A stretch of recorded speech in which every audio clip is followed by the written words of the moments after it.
Seperti biasa sebelum masuk ke pembahasan alur ceritanya, Mimin ingatkan bahwa video ini mengandung spoiler, jadi pastikan kalian sudah mengikuti dan menonton episode sebelumnya.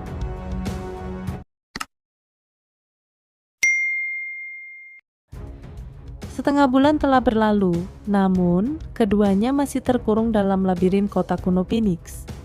Kelelahan dan keputusasaan mulai menggerogoti. Shi Hao dalam keputusasaan itu sempat hendak membangunkan batu dewa untuk mencari jalan keluar.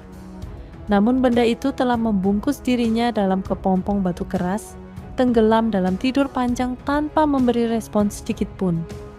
Saat keheningan nyaris membekukan napas, tiba-tiba di kejauhan, pandangan mereka menangkap bayangan samar.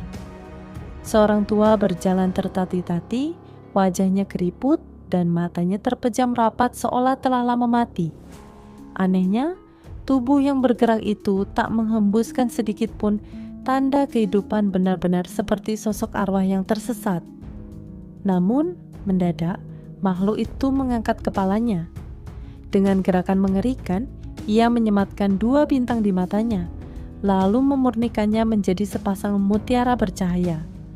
Pemandangan itu sungguh mengguncangkan. Shi Hao dan penyihir rubah hanya bisa terpaku, hati mereka berdegup kencang. Bagaimana mungkin makhluk yang telah kehilangan kehidupan masih menyimpan kekuatan ilahi sebesar itu? Beruntung, sosok itu tampaknya tak menyadari kehadiran mereka. Ia terus melangkah, mengembara di antara reruntuhan, layaknya roh yang kehilangan tempat bernaung. Waktu pun berlalu tanpa ampun. Dalam sekejap, 1 bulan lagi melesat pergi, namun mereka tetap terjebak di dalam kota mati itu. Berjalan di antara puing-puing berlumut, Shi Hao dan penyihir rubah menemukan sejumlah formasi kuno tersembunyi. Mungkin, pikir mereka, disinilah kunci untuk membuka jalan keluar. Dengan harapan yang bersemi, mereka berusaha mengaktifkannya. Dalam kilau cahaya suram, tubuh mereka diselimuti aura misterius, dan dalam sekejap dunia di sekeliling berubah. Kini mereka berdiri di dalam sebuah gua kuno, penuh dengan energi kacau yang mengalir deras. Cahaya abadi menetes dari langit-langit, membuat tempat itu tampak seperti dunia di antara kenyataan dan mimpi buruk. Shi Hao kebingungan apakah mereka masih terjebak di Phoenix ataukah telah keluar. Namun, perhatian mereka segera tertuju pada satu hal di tengah gua itu. Bersinar sebuah telur raksasa. Ketika mendekat, Shi Hao merasakan aura yang familiar. Samar, ia teringat pada gadis Phoenix yang pernah ia temui sebuah hubungan yang tak terputuskan. Dengan mata surgawinya, ia menatap ke dalam telur itu. Namun kekecewaan membungkus hatinya, tidak ada jiwa di dalam sana. Hanya aura samar yang membekas tanpa kesadaran. Penyihir rubah berbisik, menduga bahwa kelahiran kembali telah gagal, membuat jiwa itu menghilang entah kemana. Kesedihan berat menekan Shi Hao.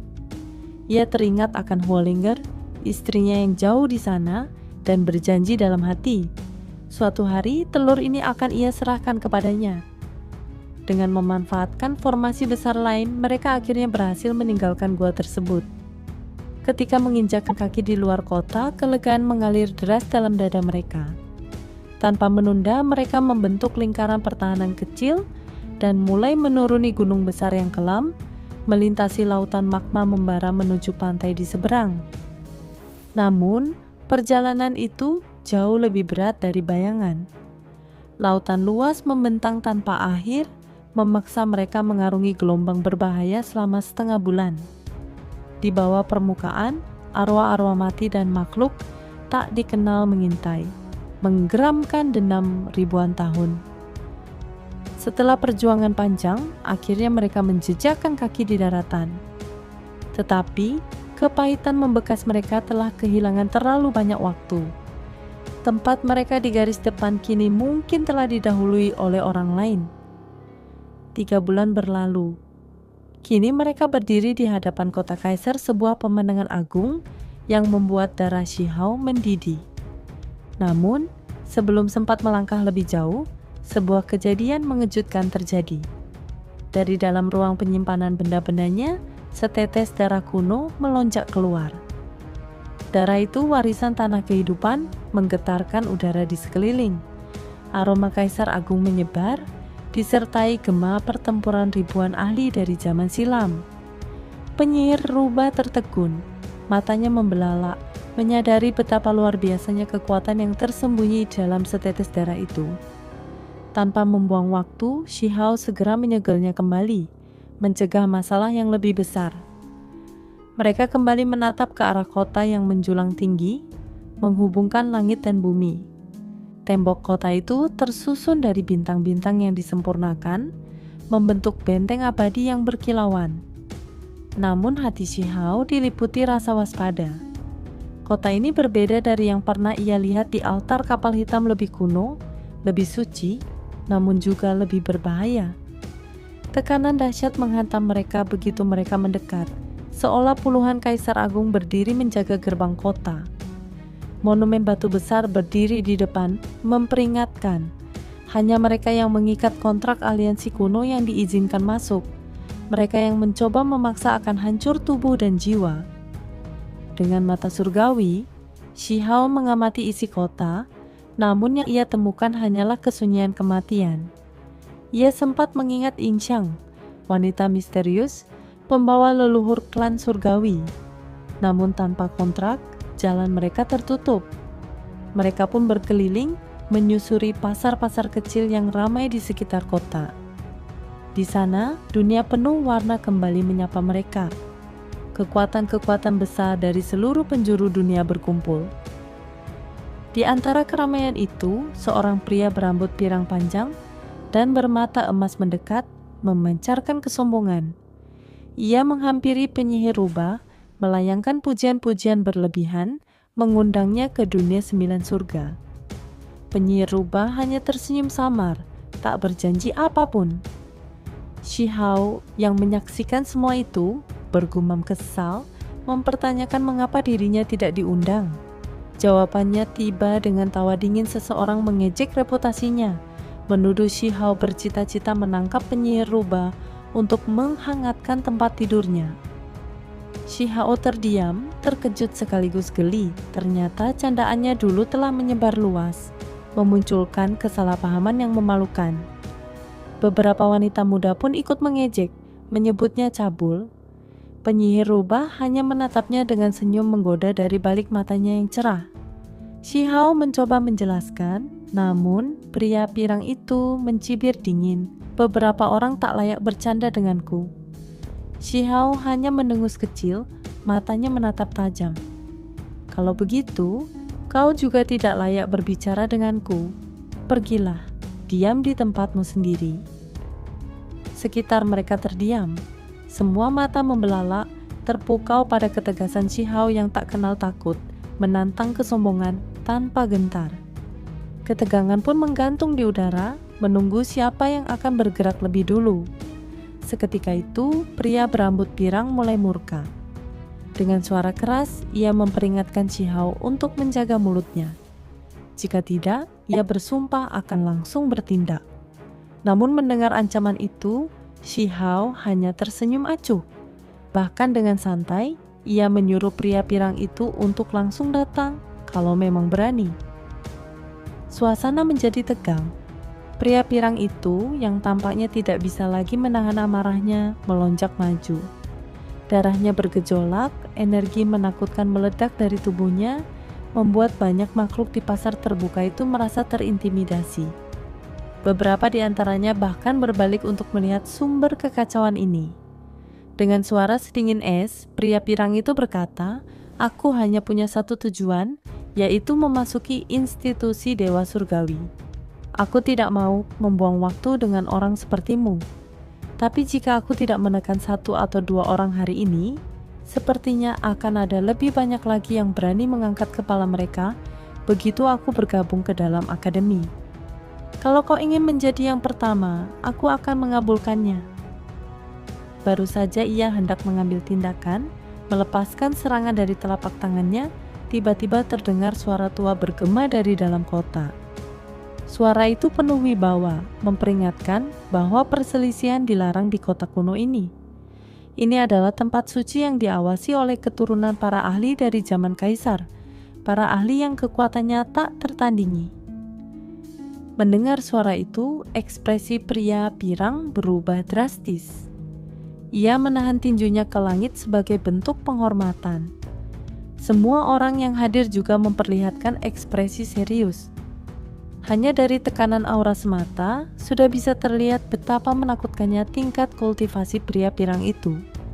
Namun Shihao tetap tenang, mengulurkan tangannya dengan santai ke arah langit.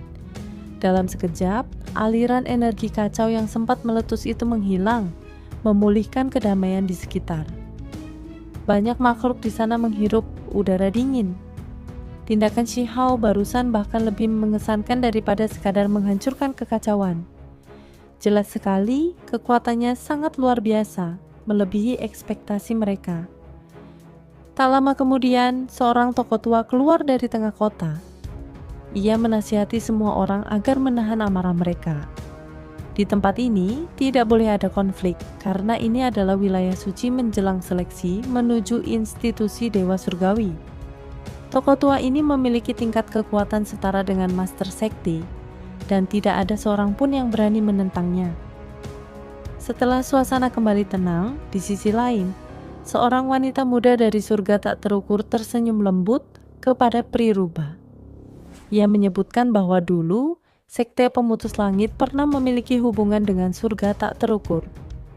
Beberapa nama besar lainnya pun menunjukkan senyum ramah kepada Priruba, mengajaknya bergabung dengan mereka. Sementara itu, pria berseruling yang tampak acuh membuka matanya perlahan. Ia memandang penyeri dan berkata dengan suara tenang, "Kau telah memperoleh bagian dari warisan itu. Sejak sekarang, kau bisa dianggap sebagai adikku. Bergabunglah denganku." Kata-kata ini mengejutkan semua orang. Pria berseruling itu adalah seorang abadi yang diasingkan, sosok misterius yang asal-usulnya tidak diketahui.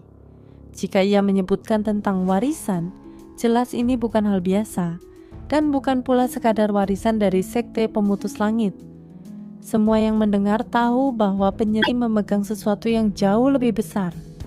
Priruba tanpa banyak bicara, dengan santai berjalan ke sisi abadi tersebut. Semua mata tertuju pada mereka. Kini Shihao berdiri sendiri, merasa sedikit sepi. Ia melihat sekeliling, mencari kenalan lamanya. Saat itu, ia bertemu kembali dengan iblis surgawi Gasyan, yang dulunya pernah membuat masalah dengannya. Melihat Shihao, wajah Gasyan seketika berubah muram.